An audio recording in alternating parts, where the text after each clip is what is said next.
What's going on? It's My Life in the Shot. I'm your host, Donald Washington. If you had an Amazon Prime delivery that was delayed, this is probably why 3 people injured on the Eisenhower Expressway. People cannot drive, and we got so much drama on our highways. That's why I try to avoid the highways at all costs. If you're going, I try to do 55, 60. That's enough offense and enough defense. If something try to cut me off, I'm prepared for it. It's cats doing 85, 90 speed through, and they can't stop. They can't react. It's too late. Speaking of highway drama, Chicago highway sniper strikes again today, August 31st, I-57. Over 400-something shootings, and nobody's raised an eyebrow yet. That's not even including Lakeshore Drive. All of them share the exact MO. No suspects, no motives, no clue. Nobody saw nothing. The passenger in this car was shot. 2 people that could have saw something. Nothing. No road rage, no prior incident, nothing. Over 400 some odd shootings in the last 2 years. Guess how many people arrested? 3. And those 3 was an apparent road rage incident that happened on the road. There was some rage and a shooting occurred. Suspects caught within 24 hours. 3 of them. And 3 separate incidents. But over 400 some odd shootings, nobody saw nothing. Nobody heard nothing. Just boom. Out the blue. Shot. One time the police was behind the victims, chased down the car, found 2 suspects with the gun, let them go. Oh, also, watch this YouTube video. They combed the streets for hours on the highway. Guess how many shell cases they found? 0. 400 some odd shootings. Guess how many shell cases they found on the highway? None. Does that not seem just a little bit weird? How many shootings does it take to say, whoa, wait a minute, something ain't adding up? On their YouTube page, on Chicago mainstream media news page, every time they talk about the expressway shootings, they block the comments. They block the comments. They must know I'm a comment. Story's going to read Southside on Interstate 57, blocked earlier today, Tuesday, Chicago South Side. Just about 2 a.m. around 111th Street. Shots were fired. Individual was taken to the hospital with life-threatening injuries. No one's in custody, of course. How convenient. On I-57, there's cameras every 200 yards. And they said, see, those don't work. We got money for everything else. Also, now, crime is fights. And Chicago businesses downtown are like, yo, man, we pay way too much money for rent to have our businesses just being taken over like this, man. All right, now, this happened right above that 7-Eleven. You see this camera right above this 7-Eleven? I'm going to take you guys out there. Now, that footage comes from... Now, that's right above the 7-Eleven. Now, what the footage I'm showing you guys is from Google Maps. But there's no camera up here yet. This is from 2019, as you can see. There's a lot more cameras on the city streets of Chicago than what I'm showing you. But also across the street, what the state and the city will never release is a camera right there. And there's another camera. Now that's part of that business. But the city is also was watching that whole thing go down as well. 3 cameras. 2 right there. 1 I don't have footage of yet because I'm looking at footage from 2019. This man, they're saying 2 men were attacked and brutally beaten and robbed. Guess how many people did something? Nobody. And the business owners in this area is like, yo, y'all want to do something.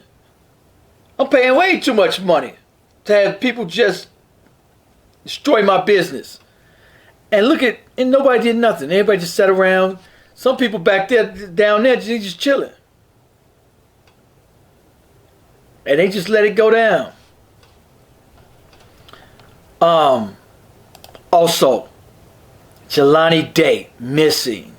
If you guys seen anything, call that number right there. He's an A&M graduate. They're saying if you've seen that car, if you've seen him, his brother saying this was him Tuesday morning. He actually goes to Illinois State University right now. He's an A&M graduate, Alabama A&M graduate. They're saying this is him Tuesday on ISU campus. He's dressed for clinicals. He doesn't miss class. I've never in my life went this long without talking to my brother. This is not normal. That's his car there. If you've seen or heard anything, call that 309 number, 820-8888. He's here for school. Illinois State University. So if y'all seen that vehicle, there's also a Facebook group, Stolen Car Directory. So if y'all see this car, keep an eye out. Also, in other news, they're increasing the amount of Afghan refugees coming to Chicago increases. They're saying Chicago-based organizations that assist refugees along with some elected leaders are pushing for incoming refugees to have access to public benefits.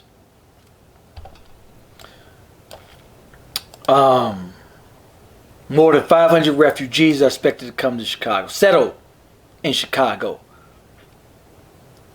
The update is number of refugees fleeing the political change. Let me tell y'all something. This is why I am independent. I'm not going to the left. I'm not going to the right. I'm a free thinker, and I encourage you guys to do the same thing. I ain't got a friend that's the right could do no wrong.